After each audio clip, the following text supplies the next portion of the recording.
Blanche-Neige d'aujourd'hui savent très bien où dénicher des produits de qualité pour nourrir cette petite bouche à petit prix. La mots locale, c'est largement suffisant. Oui, je me suis un petit peu emballé. Donc je disais, chez Aldi, nos prix sont discount et ça, sans aucun compromis sur la qualité. Aldi, la meilleure qualité à prix discount.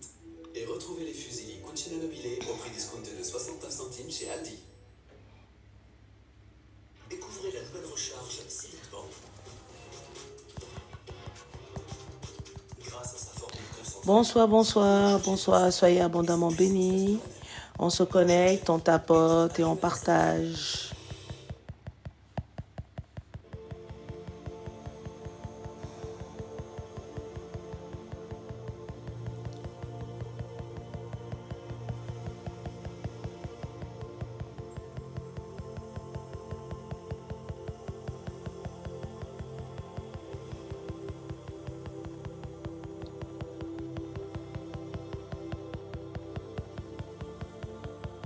Nous allons terminer ce soir l'Évangile selon Saint Jean, chapitre 20 et le chapitre 21. Nous allons terminer ça aujourd'hui. Donc dans 5 minutes, il est 35 à 21h40. Nous sommes partis. Bonsoir, bonsoir.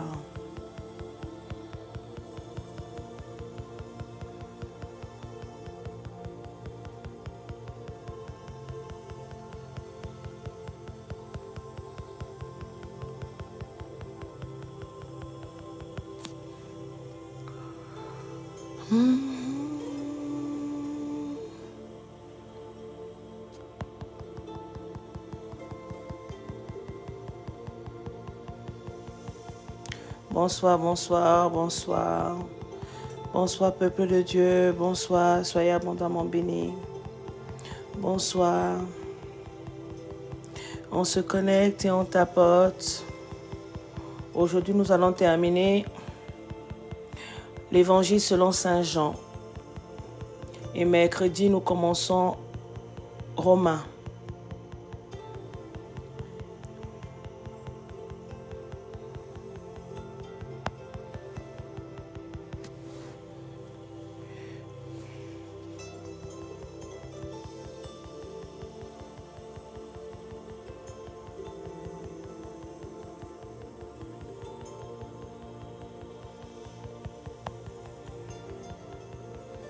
On se connecte, on tapote, on se connecte, on tapote, on partage.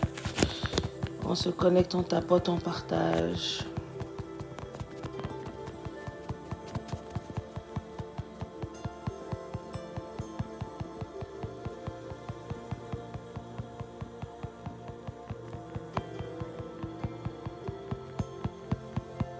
Mardi prochain, nous allons faire une session, si Dieu le veut, une session témoignage.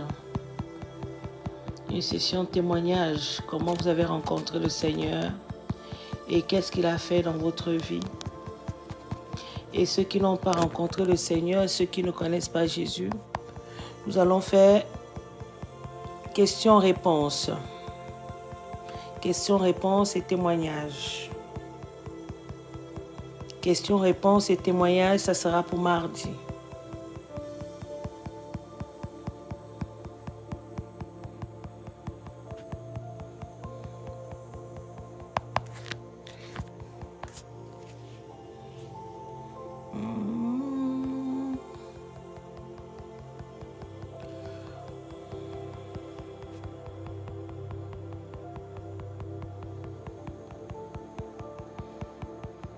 Que le Seigneur nous conduise pendant ce temps de partage de sa parole, qu'il nous remplisse de sa connaissance, qu'il nous élève, qu'il fasse de nous des hommes, des grands hommes spirituels, spirituellement matures, qu'il nous remplisse de son amour, de joie et de paix.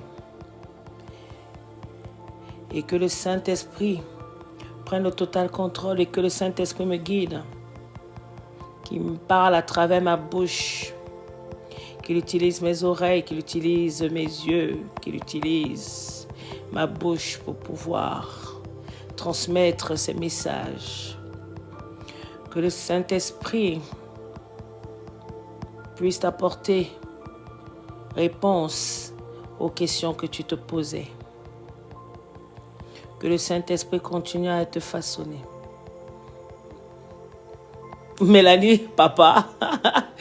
Bonsoir Mélanie.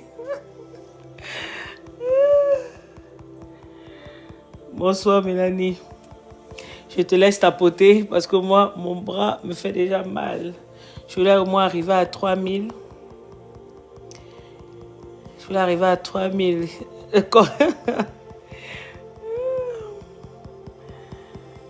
Ah là là, sois béni.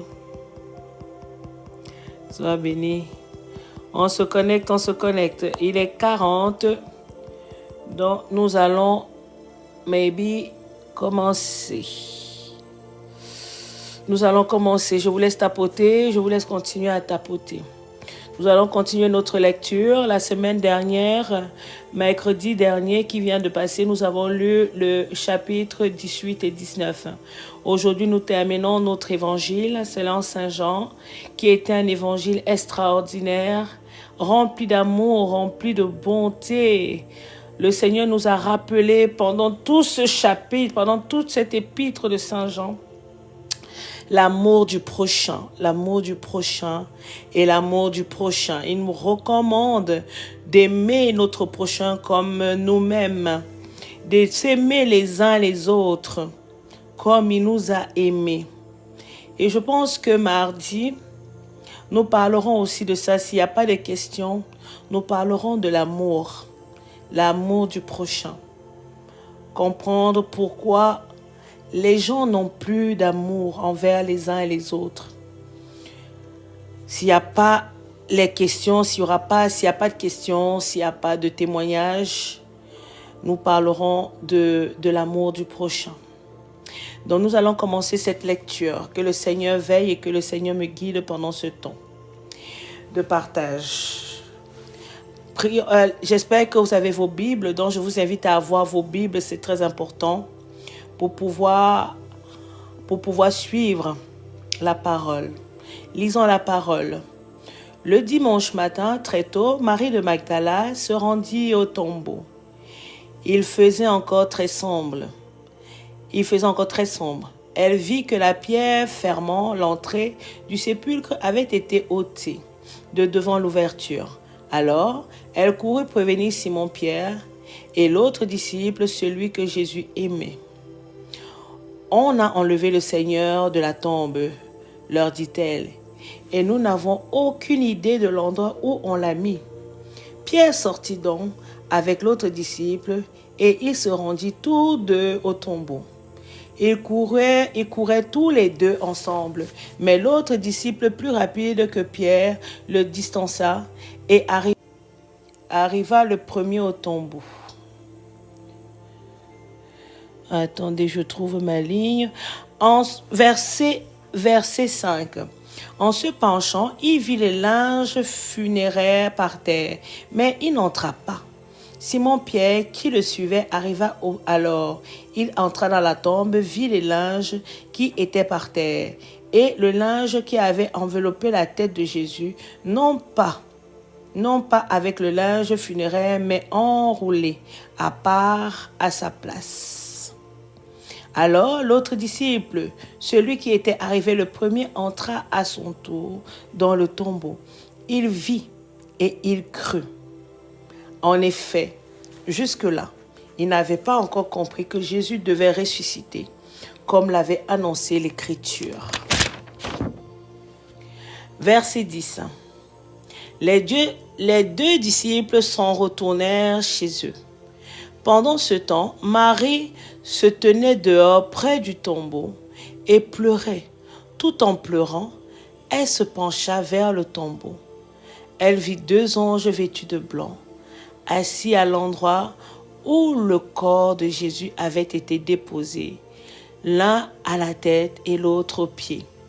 Ils lui dirent : « Pourquoi pleures-tu ? » « On a enlevé mon Seigneur, leur répondit-elle, et je ne sais pas où on l'a mis. » Tout en disant cela, Elle se retourna et vit Jésus qui se tenait là, mais elle ne savait pas que c'était lui. « Pourquoi pleures-tu » lui demanda Jésus. « Que cherches-tu » Pensant que c'était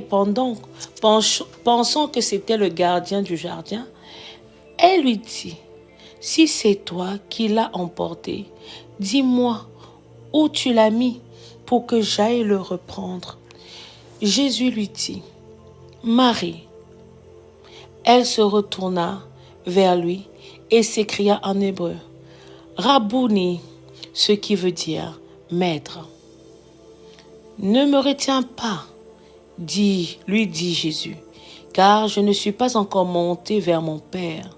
Va plutôt trouver mes frères et dis-leur de ma part, je monte vers mon Père qui est votre Père, vers mon Dieu qui est votre Dieu. » Marie de Magdala alla donc annoncer aux disciples, « J'ai vu le Seigneur. » Amen.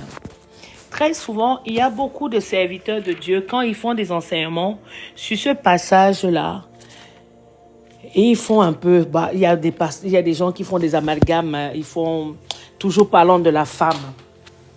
Il faut savoir une chose. Tout commence par la femme. Tout commence par la femme. Dieu a choisi Marie au départ. Et c'est là que je comprends en fait que c'est toujours les maris. Dieu a choisi, sa mère s'appelait Marie. Sa mère s'appelait Marie. Et il a choisi une femme pour porter son fils. Et ensuite, quand il est revenu, quand il a été tué, quand il a été crucifié sur la croix et qu'on l'a enterré, et quand il est revenu, qui l'a de nouveau vu, c'est une femme. La femme a une mission très importante. La femme a une mission très importante. C'est celle-là qui annonce. Parce que si vous voyez bien, quand Marie a vu le Seigneur lui a demandé d'aller annoncer à ses disciples qu'il allait voir son Père et qu'il revenait. La femme est l'annonciatrice. La femme est celle-là qui est la gardienne de sa maison, la sentinelle de son foyer. C'est elle. C'est par elle que le Seigneur passe toujours. C'est par elle que le Seigneur va toujours mettre des mots, des paroles. C'est pour ça que la parole de Dieu dit, si tu trouves une bonne femme, tu as trouvé une bénédiction.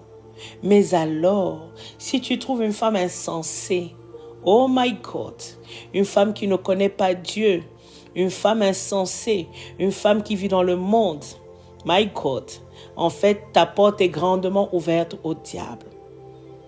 Le diable a peur de la femme.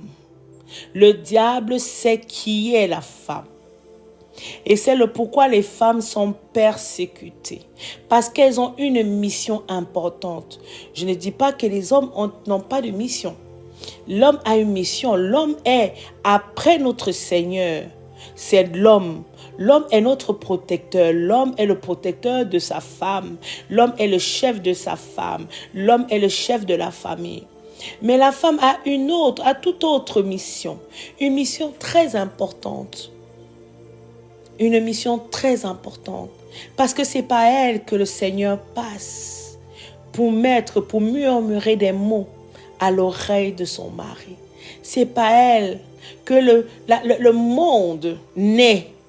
C'est par elle que vient le monde. C'est par ses entrailles que vient le monde. Quand les hommes se lèvent pour persécuter les femmes, je ne sais pas sur quoi ils comptent. Un homme qui va se lever pour persécuter sa femme, il ne sait pas qu'en fait, c'est sa propre mère qui persécute. C'est sa propre sœur qui persécute. Malheureusement, ça revient dans le sens où, quand Dieu dit, aimez-vous les uns les autres.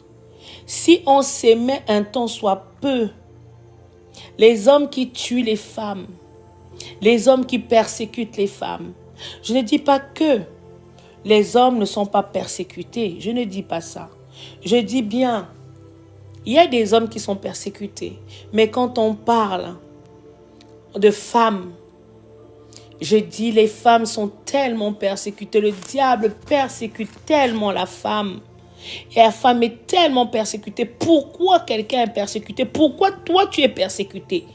Si tu n'as pas quelque chose d'intéressant dans ta vie, est-ce que tu seras persécuté? Je ne pense pas. Parce que tu as quelque chose de très important, parce que tu portes quelque chose en toi de très important.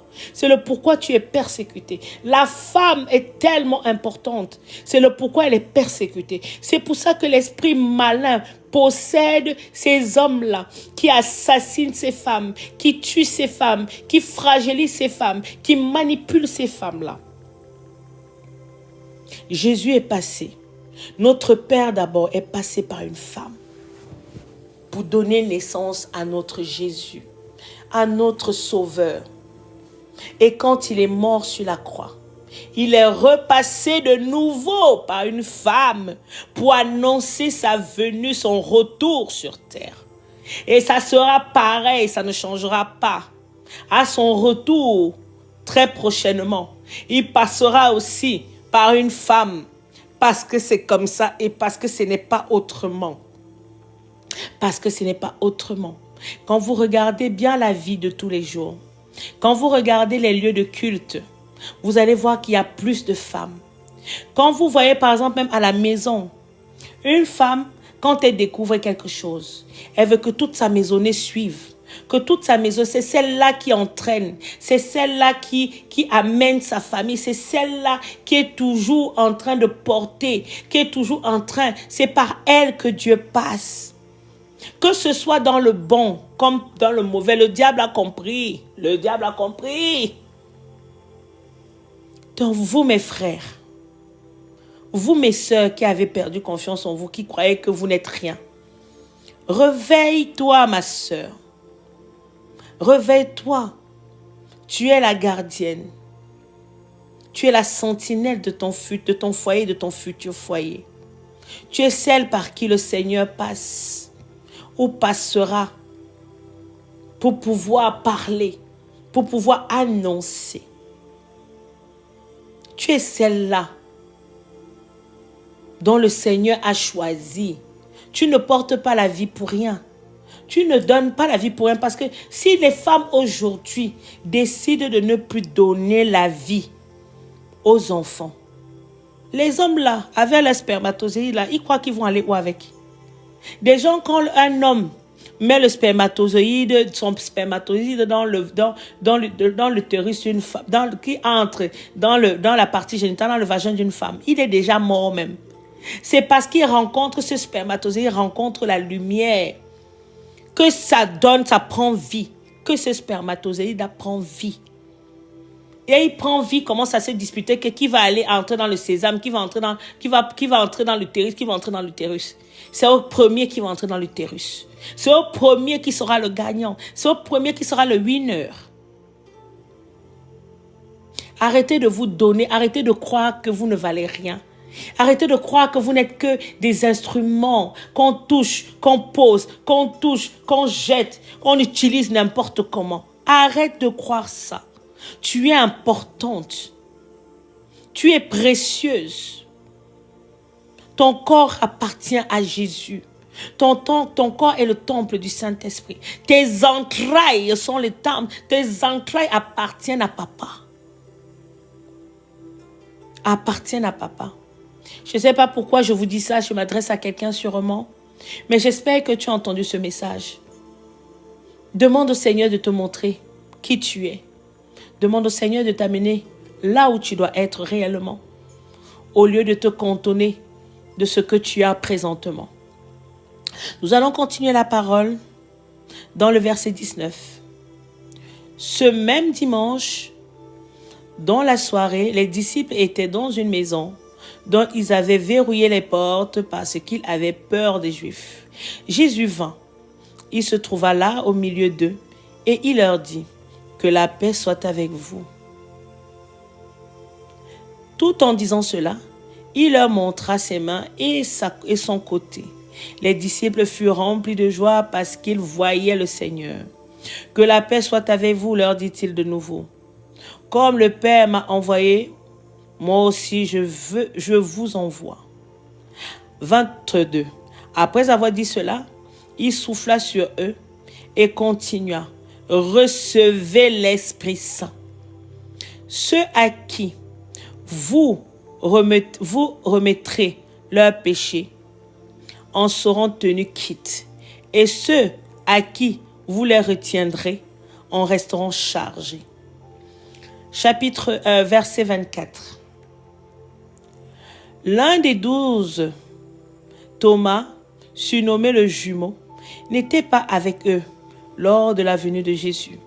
Les autres disciples lui dirent: « Nous avons vu le Seigneur. » Mais il leur répondit: « Si je ne vois pas la marque des clous dans ses mains, et si je ne mets pas mon doigt à la côte, à la place de ses clous, et si je ne mets pas la main dans son côté, je ne croirai pas. » 8 jours plus tard, les disciples étaient de nouveau réunis dans la maison. Cette fois-ci, Thomas était avec eux. Jésus vint alors que les portes étaient verrouillées. Il s'étend au milieu d'eux et leur dit: « Que la paix soit avec vous. » Puis il dit à Thomas: « Place ton doigt ici, vois mes mains. Avance ta main et mets-la dans mon côté. Ne sois donc pas incrédule, mais crois. » Thomas lui répondit: « Mon Seigneur et mon Dieu, parce que tu m'as vu, tu as cru. » Lui dit Jésus: « Heureux ceux qui croient sans avoir vu. » Jésus a accompli sur les yeux des disciples encore beaucoup d'autres signes miraculeux qui n'ont pas été rapportés dans ce livre. Mais ce qui s'y trouve a été écrit pour que vous croyiez que Jésus est le Messie, le Fils de Dieu, et qu'en croyant, vous possédiez la vie en son nom. Amen. Ne soyez pas des Thomas. Vous là qui dites que vous êtes chrétiens. Ne soyez plus des Thomas. Ne soyez plus des Thomas, mes frères et sœurs. Soyez des disciples, des soldats. Même sans avoir vu, ils croient. Il y a des chrétiens aujourd'hui. C'est pour ça que j'appelle incrédules. Je les appelle des chrétiens 2.0. Ces chrétiens 2.0, ils connaissent la parole, mais ils ne mettent pas la parole en pratique parce qu'ils ne croient pas vraiment à la parole. Parce qu'ils ne sont pas sûrs de ce qu'ils lisent. Ils ne sont pas sûrs. Mais ce sont les premiers à vous citer les versets bibliques. Maman, pas possible. Ce sont les premiers à vous citer les versets bibliques. À vous chantonner ça comme si le feu sort même. Mais ce sont eux qui sont tièdes. Ce sont eux qui marchent selon la chair. Ce sont eux qui marchent selon les choses du monde.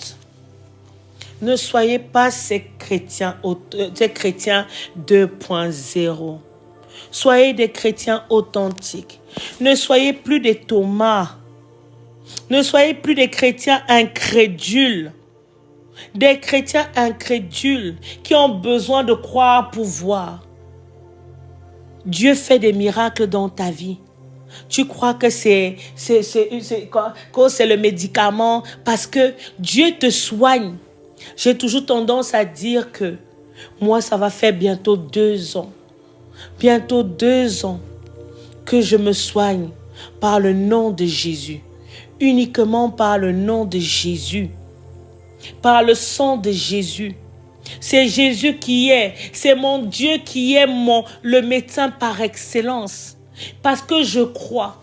Quand on prie pour moi, que je suis malade, je crois que je suis guéri. C'est pour ça que la parole de Dieu dit: laissez venir les enfants à moi, car le royaume des cieux appartient à ceux qui les ressemblent. Quand mon enfant est malade, la première des choses qu'il va me dire, ce n'est pas maman, amène-moi à l'hôpital, c'est maman, prie pour moi. Prie pour moi parce que lui-même au quotidien, il expérimente la grandeur de papa dans sa vie. Dès que je prie, je lui dis, crois que tu es guéri. Et il est guéri. Après, il vient me dire, maman, je suis guéri. Papa, Dieu m'a soigné. Si un enfant est capable de croire sans avoir vu, toi l'adulte, qu'en es-tu? Qu'en es-tu? C'est le pourquoi la parole de Dieu nous dit d'être comme des enfants, dans l'innocence. Quand on te dit que tu es guéri, crois que tu es guéri. Quand on te dit que cet homme, c'est l'homme de ta destinée, crois seulement bêtement que c'est l'homme de ta destinée. Commence à te préparer. D'où la définition de la foi. La ferme assurance des choses qu'on ne voit pas et la démonstration des choses qu'on espère. Soit est seulement ta foi. La foi en Jésus. La foi à ce qu'il t'a dit. La foi à sa parole. Tiens-toi à sa parole. Crois en sa parole. Tout simplement. Le reste, laisse-le faire. Crois qu'il est le rémunérateur de ceux qui le cherchent. Crois qu'il est le papa par excellence. Qu'il est ton papa par excellence. Crois qu'il est ton médecin par excellence. Crois qu'il est ton gynécologue par excellence. Pas que le tien, mais celui de toute ta famille. Parce que c'est lui. S'il me met à cœur que là, il faut que j'aille à l'hôpital, je partirai à l'hôpital, sans problème. Mais si je n'ai pas cette conviction que je dois aller à l'hôpital, je ne partirai pas à l'hôpital. Je resterai à la maison et je laisserai le Seigneur accomplir ce qu'il a accompli dans ma vie. Il a toujours fait et je sais qu'il le fera toujours. Ne soyez pas des Thomas pour croire. Il y a des gens qui se disent chrétiens. Je suis chrétien. Mais quand ils sont malades, la première des choses à faire, c'est d'aller à l'hôpital. Mais tu as ton père qui est à côté. Pourquoi tu n'appelles pas ton père pour dire, ah, papa, je suis mal. J'ai besoin que ta main soit sur moi. Ou si tu as un serviteur de Dieu, une servante de Dieu, tu l'appelles pour qu'on prie pour toi, pour ta maladie, pour ton mauvais songe, pour les persécutions. Non, c'est plus facile de se lever. Tu comprends? Aller à l'hôpital, aller s'asseoir à l'hôpital. La même façon dont tu vas à l'hôpital là. Après, tu vas aller dépenser. Si le serviteur de Dieu te dit, maintenant fais une offrande parce que quand tu vas à l'hôpital là, après tu vas aller dépenser. Si le serviteur de Dieu te dit, maintenant fais une offrande parce que ce qu'on t'a envoyé là, c'est un mauvais sort qu'on t'a envoyé. Est-ce que tu seras capable? Tu ne seras pas capable. Tu vas dire, ah, le serviteur de Dieu veut manger mon argent. Mais le médecin ne veut pas manger ton argent. Le gynécologue ne veut pas manger ton argent. Le dentiste ne veut pas manger ton argent. Ah, mais vous êtes marrants. En fait, vous faites tout et son contraire. Vous êtes tous des Thomas, des incrédules. Des incrédules. Des incrédules. Des incrédules. Quand l'hôpital t'envoie comme ça veut dire qu'il ne voit pas ce que tu as. C'est spirituel. Il y a des gens qui courent à l'hôpital. Pourtant, c'est spirituel. Il faut avoir la conviction avant d'aller à l'hôpital, avant d'aller voir le médecin. Il faut avoir la conviction que c'est ton Père qui te dit. C'est l'Esprit de Dieu qui te dit, va à l'hôpital. Lève-toi, va à l'hôpital. Parce qu'il a disposé quelqu'un qui va prendre soin de toi. Et qui va guérir la partie physique. Parce que lui s'est occupé de la partie spirituelle. Comme je dis, il y a deux parties dans le corps. Il y a la partie physique et la partie spirituelle. Les médecins s'occupent de la partie physique. Et notre Père s'occupe de la partie spirituelle. Toutes les maladies que nous avons aujourd'hui, il y a plein de gens qui combattent les maladies. Moi, je me suis retrouvée avec des douleurs dans le dos atroces. Je restais comme ça, je disais, Seigneur, prends pitié de moi. Au nom de Jésus. Seigneur, prends pitié de moi. Prends pitié de moi. Je restais calme parce que je ne sentais pas. Je ne sentais pas mon esprit me dire, lève-toi, va à l'hôpital. On me dit, oui, j'ai demandé une ceinture au médecin juste pour m'apaiser mon dos. Mais j'étais dans la prière. C'était des attaques puissantes. Puissants. Mais par la grâce de Dieu, j'ai été délivré. J'ai été délivré pas parce qu'on m'a mis une plaque ou on m'a sondé dans le dos, comme les gens vont souvent se faire des piqûres, des trucs dans le dos. Ceux qui ont la sciatique, ils vont... Le diable peut t'attaquer sur n'importe quoi. Il peut t'attaquer sur n'importe quoi. Mais papa, lui aussi, il peut te guérir sur n'importe quoi. Le plus important, c'est de croire en lui. C'est de croire qu'il peut te guérir. C'est de croire qu'il est le médecin par excellence. C'est de croire que c'est celui-là, c'est le sauveur, ton seul sauveur. Mais si tu viens, tu pries seulement que mon Dieu, soigne-moi. Mais dès que tu as un peu mal à la tête, pouf, tu te lèves, tu vas à l'hôpital, tu vas à la pharmacie, tu achètes des médicaments. Après, quand le serviteur de Dieu va te dire, oui, fais une offrande par rapport à telle chose. Non, je n'ai pas l'argent. Mais tu as eu l'argent pour aller déposer à la pharmacie. Tu as eu l'argent pour aller déposer chez le médecin. Le médecin a fait quoi? Les médicaments que tu as pris ont fait quoi? Rien du tout. Rien du tout. Ça a seulement calmé la surface, mais parce que ça revient encore. Et quand ça va revenir en force. Ça va te frapper encore 2 fois plus. Tant que tu n'as pas soigné le spirituel, tu vas tourner en rond avec tes médicaments. Tu vas tourner en rond. Tant que tu ne fais pas ce qu'il y a à faire, tu tourneras toujours en rond. Parce que l'ennemi est là, il te regarde, il rigole parce qu'il dit bande d'incrédules. Il est là, il rigole, il dit bande d'incrédules. Regarde-moi les incrédules là. Dès que j'envoie une maladie, dès que je casse la cheville ici, dès que j'envoie un mauvais sort dans son dos, elle commence à paniquer. Oui, il commence à paniquer, il va voir le médecin. Doliprane, Spasfon, oh machin truc, oh je veux les médicaments. Les médicaments qu'on vous donne, c'est que du poison, du pur poison, du poison qui vient vous détruire. On parle du Doliprane aujourd'hui, non? Le Doliprane qui vient rendre les femmes, les hommes woubi. Dès que toi tu es enceinte, tu prends le Doliprane, ça change le chromosome de ton enfant, ça le rend woubi. Vous êtes là, vous croyez que quoi? Le diable a ses créations ici dehors pour pouvoir changer vos enfants, pour pouvoir vous changer vous-même. Mais vous ne comprenez pas. Vous êtes toujours là. Oh, il faut que j'achète les... On a dit, oui, le médecin est bien.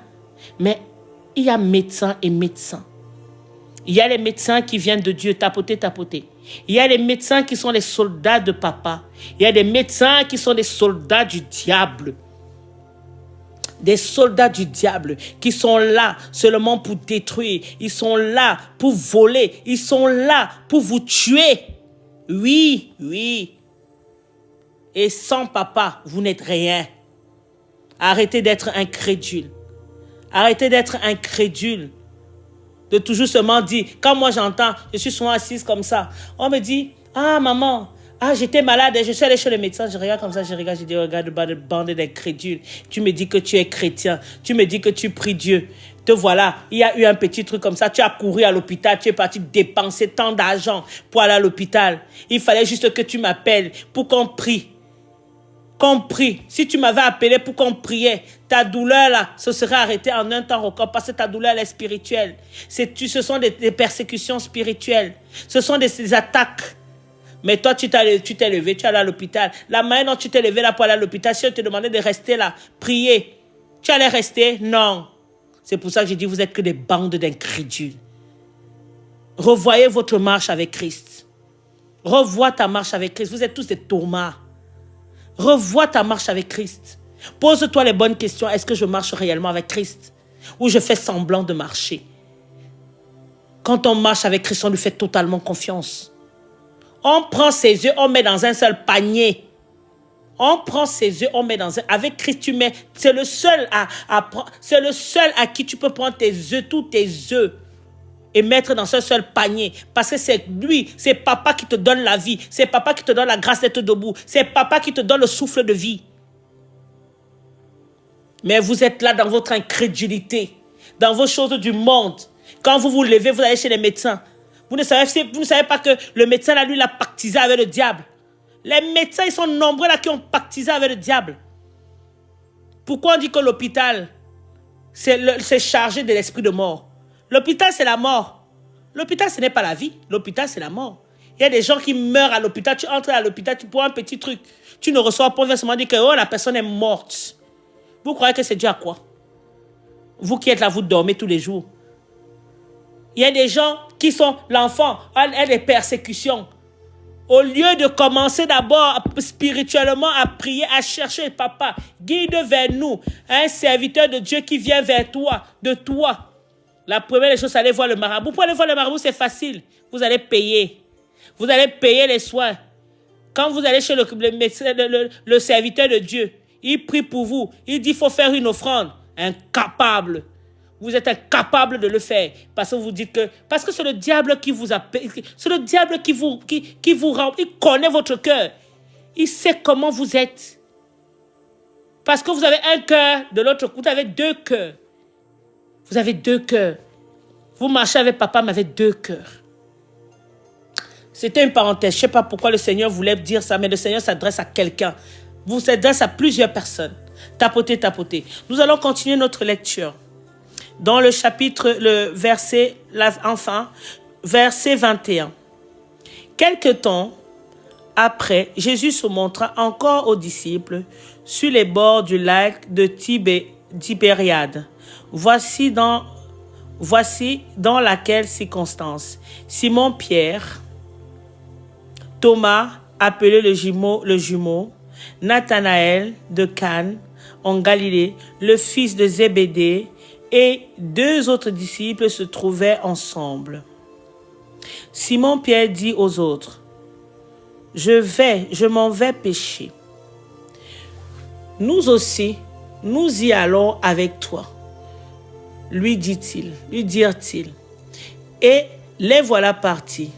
Ils montèrent dans un bateau, mais la nuit s'écoula sans qu'ils attrapent un seul poisson. Déjà, le jour commençait à se lever, et voici, Jésus se tenait debout sur le rivage, mais les disciples ignoraient que c'était lui. Il les appela. « Hé, les enfants, avez-vous pris du poisson ?» Rien, répondirent-ils. « Jetez le filet du côté droit du bateau, leur dirent-ils alors, et vous en trouverez. Ils lancèrent dans le filet et ne purent plus le remonter, tellement il y en avait de poissons. Le disciple que Jésus aimait dit alors à Pierre, « C'est le Seigneur. » En entendant que c'était le Seigneur, Simon-Pierre, qui avait enlevé sa tunique pour pêcher, la remit et se jeta à l'eau. Les autres disciples regagnèrent la rive avec le bateau en remorquant le filet plein de poissons, car il n'était qu'à 100 de mètres du rivage. Une fois descendu à terre, il aperçut un feu de braise avec du poisson dessus et du pain. Jésus leur dit, « Apportez quelques-uns de ces poissons que vous venez de prendre. » Simon-Pierre remonta dans le bateau et tira le filet à terre. Il était rempli de 153 gros poissons. Et malgré leur grand nombre, le filet ne se déchira pas. « Venez manger, » leur dit Jésus. Aucun des disciples n'osa lui demander « Qui es-tu » Il savait. Bonsoir Stella. Il savait que c'était le Seigneur.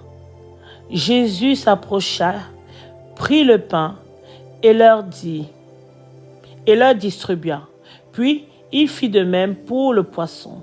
C'était la 3e fois que Jésus se montra à ses disciples après sa résurrection. Verset 15. Après le repas, Jésus s'adressa à Simon-Pierre. « Simon, fils de Jean, m'aimes-tu plus que ne le font ceux-ci ?»« Oui, Seigneur, répondit-il, tu connais mon amour pour toi. » Jésus lui dit, « Prends soin de mes agneaux. » Prends soin de mes agneaux. Ensuite, puis, verset 16. Puis, il leur demanda une deuxième fois. Simon, fils de Jean, m'aimes-tu? Oui, Seigneur, lui répondit Simon. Tu connais mon cœur pour toi. Jésus lui dit, nourris mes brebis. Jésus lui demanda une troisième fois, Simon, fils de Jean, as-tu de l'amour pour moi? Pierre fut peiné car c'était la troisième fois que Jésus lui demandait, as-tu de l'amour pour moi? Il lui répondit, Seigneur, tu sais tout. Tu sais que j'ai de l'amour pour toi. Jésus lui dit, prends soin de mes brebis. Vraiment, je te l'assure, quand tu étais plus jeune, tu mettais toi-même ta ceinture et tu allais où tu voulais. Quand tu seras vieux, tu étendras les bras. Tu étendras les bras. Excusez-moi, j'ai eu un appel. Tu étendras les bras, un autre nouera ta ceinture et te mènera là où tu n'aimeras pas aller. Par ces mots, il faisait allusion au genre de mort que Pierre allait endurer à la gloire de Dieu. Après avoir dit cela, il ajouta, « Suis-moi. » Pierre se retourna et aperçut les disciples que Jésus aimait. Il marchait derrière eux.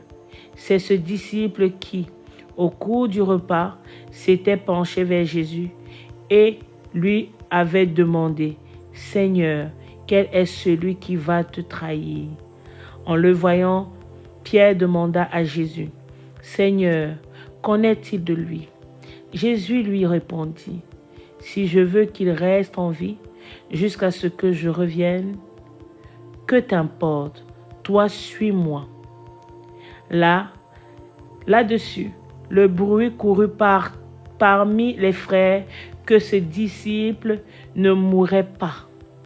En effet, Jésus n'avait pas dit qu'il ne mourrait pas, mais seulement « si je veux qu'il reste en vie jusqu'à ce que je revienne, que t'importe. » C'est ces mêmes disciples qui témoignent de ces faits et qui les a écrits. Nous savons que son témoignage est vrai. Jésus a accompli encore bien d'autres choses. Si on voulait les raconter une par une, je pense que le monde entier ne suffirait pas pour contenir tous les livres qu'il faudrait écrire. Merci Seigneur pour cet évangile extraordinaire. Merci Seigneur. Le Seigneur a demandé à Simon-Pierre, est-ce que tu m'aimes? Prends soin de mes brebis. Prends soin de mes brebis, mes frères, mes sœurs. Je vous appelle encore une fois de plus à arrêter d'être incrédule, à vraiment chercher la face réelle de Dieu. Arrêtez de vous laisser berner par des prophéties. Arrêtez de vous laisser berner par des faux enseignements. Arrêtez de vous faire berner par des choses qui ne donnent pas gloire au Seigneur. La vérité fait mal. La vérité fait très mal. Mais la vérité est importante. La vérité te fera grandir. La vérité te permettra d'être cette femme ou cet homme que notre Père veut que tu sois. Arrête de marcher. Quand on vous dit que la fin du monde est proche, quand vous voyez tout ce qui se passe, ce sont les signes de la fin du monde.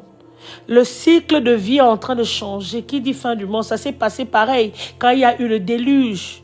Le déluge, c'était une fin du monde. Quand il y a eu une partie là de, comment on appelle ça, de Sodome et Gomorrhe qui a été détruit par le feu, c'était aussi une fin du monde. Vous voyez tout ce qui se passe. Les gens sont exposés. Ce n'est pas à vous d'aller exposer les gens. C'est Dieu seul, Papa, qui expose les gens. Vous, tout ce que vous devez faire, c'est de chercher à vous aimer les uns les autres. À chercher à vous aimer les uns les autres comme Dieu vous a aimé. À prier pour vos ennemis. À être bienveillants les uns les autres. À accomplir la volonté de Dieu dans vos vies. Parce que c'est ça que le Seigneur attend de toi. Que tu puisses marcher selon sa parole afin d'accomplir sa volonté. Vous êtes là, marcher avec Dieu c'est difficile. C'est difficile pour qui? C'est difficile parce que tu es tellement habitué à être dans le monde que pour toi c'est plus facile de faire des conneries. Mais dès qu'on te met les interdits, oh c'est la secte, oh c'est la secte. Il y a la secte où ici là? La secte est où ici là? Hein? Je précise. Nous ne sommes pas une religion. Nous sommes en relation. Cherche à avoir une relation avec ton Père. Cherche à avoir une relation solide et confortable avec ton Père. Et le seul moyen d'avoir une relation solide et confortable avec ton Père, c'est de marcher, c'est de respecter et c'est d'être dans l'obéissance. Prends ton Père comme ton Père physique que tu as dans la maison ou ta mère physique. Ou si tu n'as plus de mère ou de parents. Souviens-toi de comment ils se comportaient, les règles qu'ils avaient dans leur vie, dans leur maison. C'est ce que papa te demande de faire. Vous avez tellement eu l'habitude de marcher dans un monde sans règles. Aujourd'hui, la vérité est transformée en mensonge. Le mensonge est transformé en vérité. Les gens préfèrent le mensonge qui leur fait du bien que la vérité. La vérité qui est là pour te faire grandir, la vérité qui est là pour détruire les chaînes, pour briser les chaînes, pour renverser les autels. C'est ça la vérité. La vérité est là pour renverser les autels. Mes frères, mes sœurs, si tu aimes ton prochain comme toi-même, il te sera incapable de jalouser ton prochain. Il te sera incapable d'insulter ton prochain. Il te sera incapable de penser du mal à ton prochain. Parce que tu sais que c'est à toi que tu feras du mal. Et à toi seul. Si tu aimes ton prochain, peu importe l'ennemi, même ton ennemi c'est ton prochain. Papa nous appelle à nous aimer les uns les autres. Son commandement, c'est dans Jean là que j'ai lu, que je vous ai lu, que j'ai commencé depuis août là. Ce qui revient à chaque fois, c'est aimez-vous les uns les autres comme je vous ai aimé. Aimez-vous les uns les autres. Aime ton prochain comme toi-même. Et il n'y a pas plus grand amour que de donner sa vie pour son ami. Choisissez vos amis avec l'Esprit de Dieu.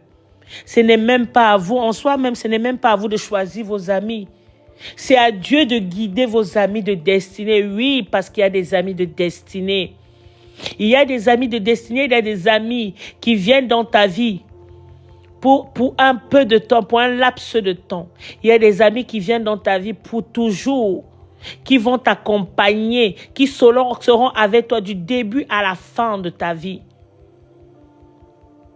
Il y a des amis qui seront juste là pour t'apporter des leçons et qui sortiront aussi très vite, aussitôt comme ils sont entrés là. C'est pareil qu'ils vont ressortir.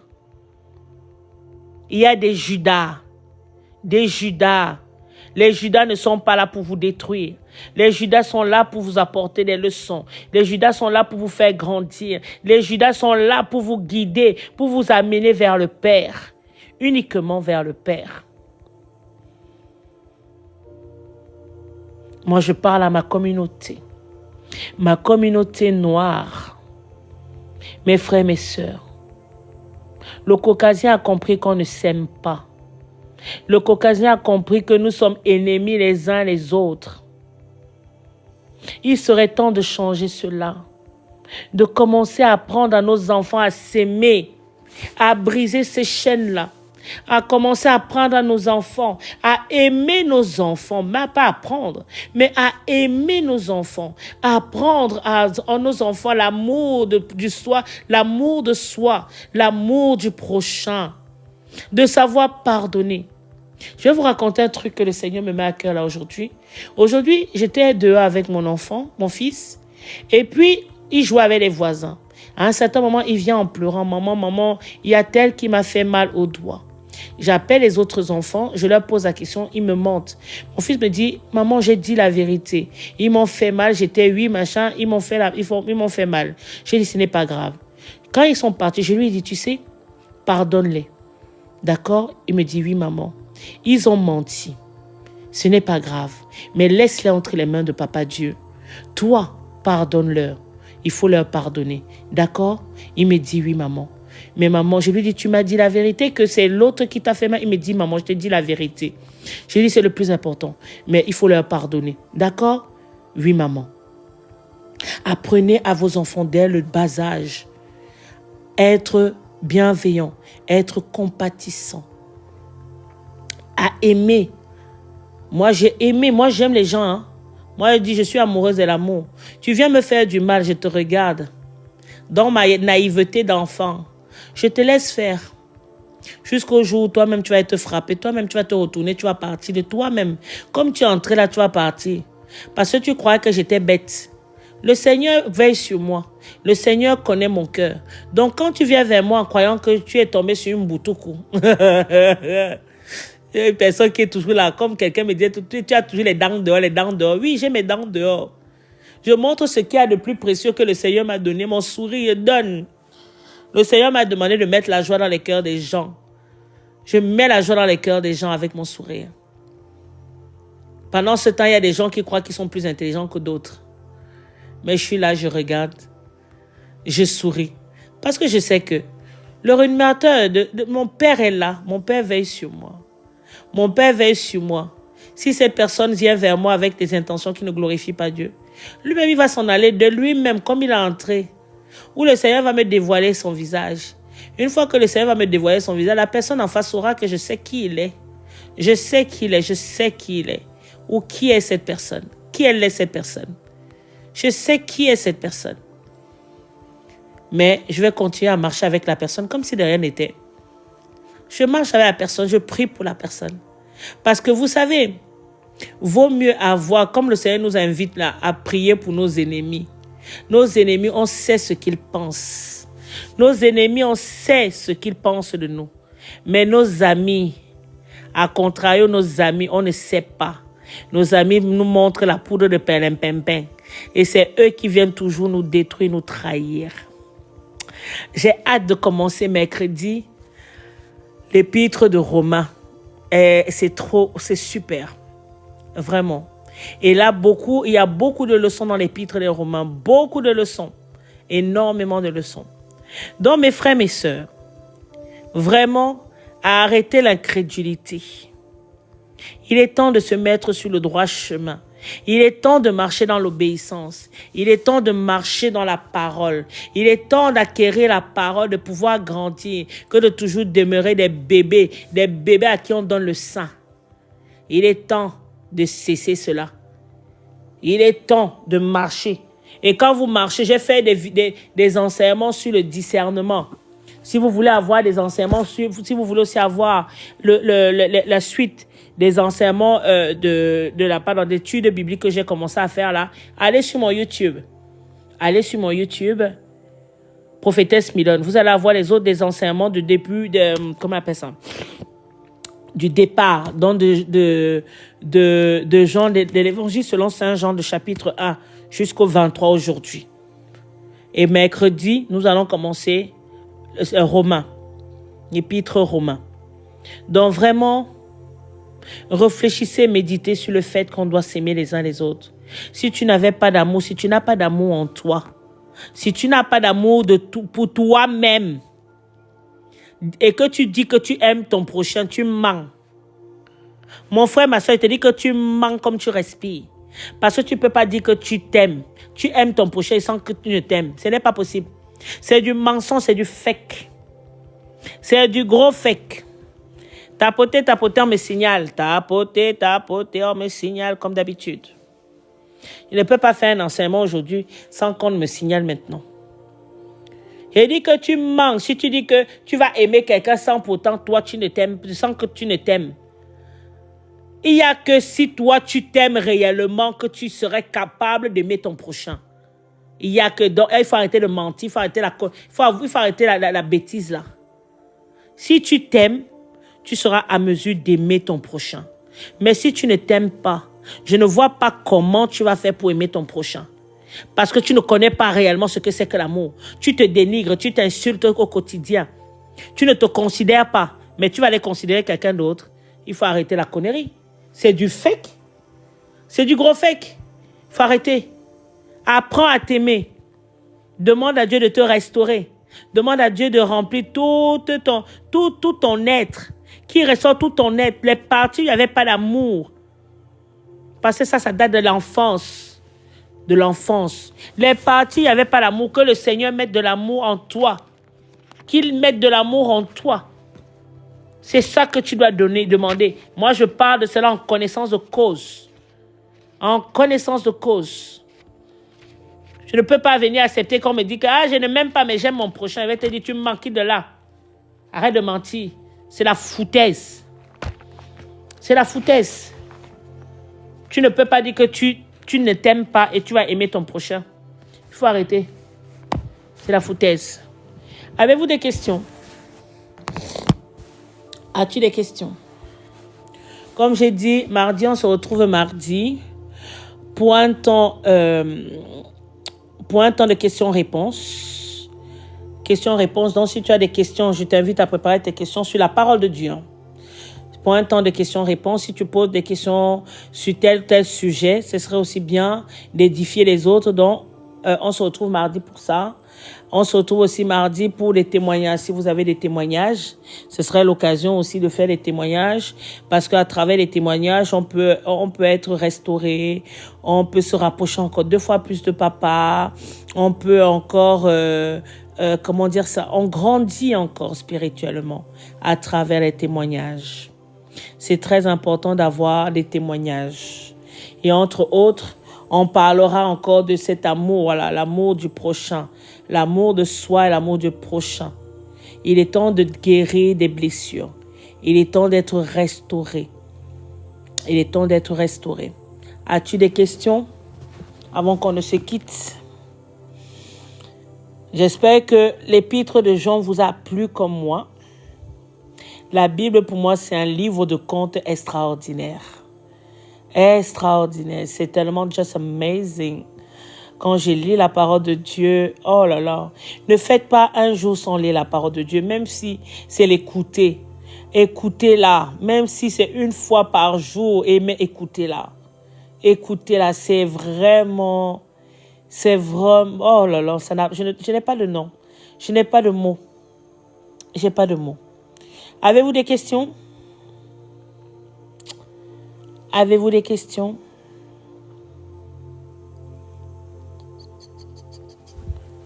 Avez-vous des questions? No question. Avez-vous des questions? 1 fois, 2 fois.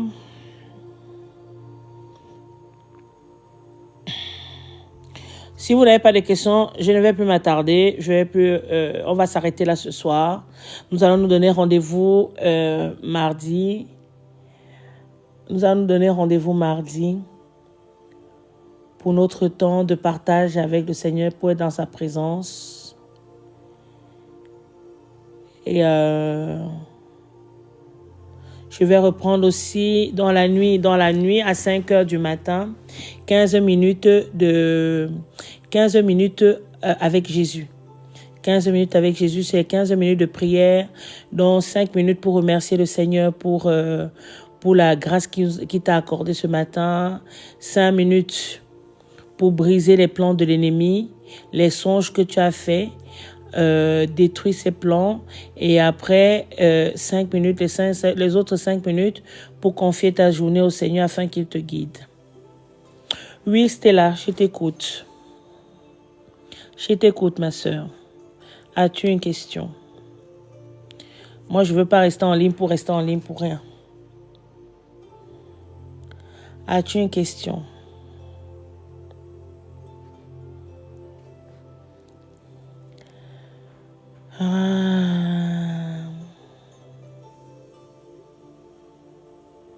Si vous voulez me suivre, ces derniers temps, je suis tout le temps triste. Pourquoi tu es triste?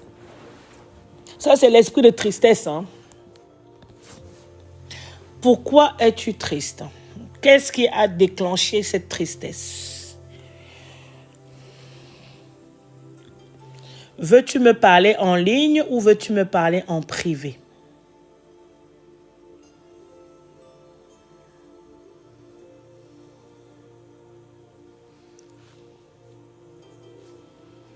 Veux-tu me parler en ligne ou veux-tu me parler en privé? Envoie-moi un message alors. Envoie-moi un message en privé et puis je t'enverrai mon WhatsApp. Comme ça, on va parler en privé. Et si on doit prier, on va prier. Dans tous les cas, on va devoir prier.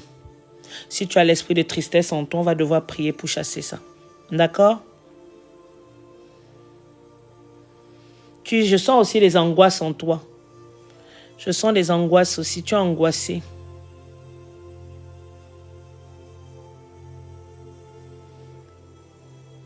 Tu es angoissé. Tu es aussi angoissé, non? Ce n'est pas que la tristesse. Tu es angoissé par les différentes pensées que tu as. Les différentes pensées qui te viennent à l'esprit. Il y a les différentes pensées qui ne glorifient pas Dieu, qui te viennent en esprit. C'est ça qui t'angoisse, c'est ça qui te rend triste. En tout cas, envoie-moi un message. Envoie-moi un message en privé et puis on va parler de ça. Donc, don't worry. Don't worry. Le Seigneur est là. D'accord? J'attends ton message en privé et puis je t'enverrai au WhatsApp. Quelqu'un a-t-il une autre question? Parle, excusez-moi. Quelqu'un a-t-il une autre question? Mélanie, j'attends ta réponse sur le groupe.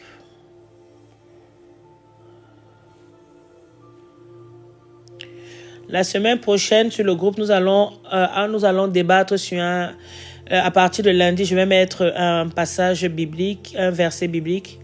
Nous allons débattre dessus pour voir ce que vous avez compris.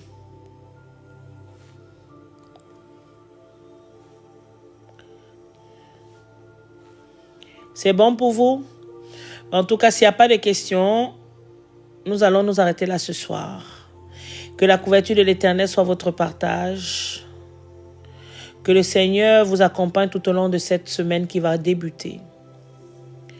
Que sa grâce vous comble vos familles, comble vos enfants, ceux qui sont mariés, comble vos maris. Que la paix, l'amour et la joie du Seigneur soient sur vous.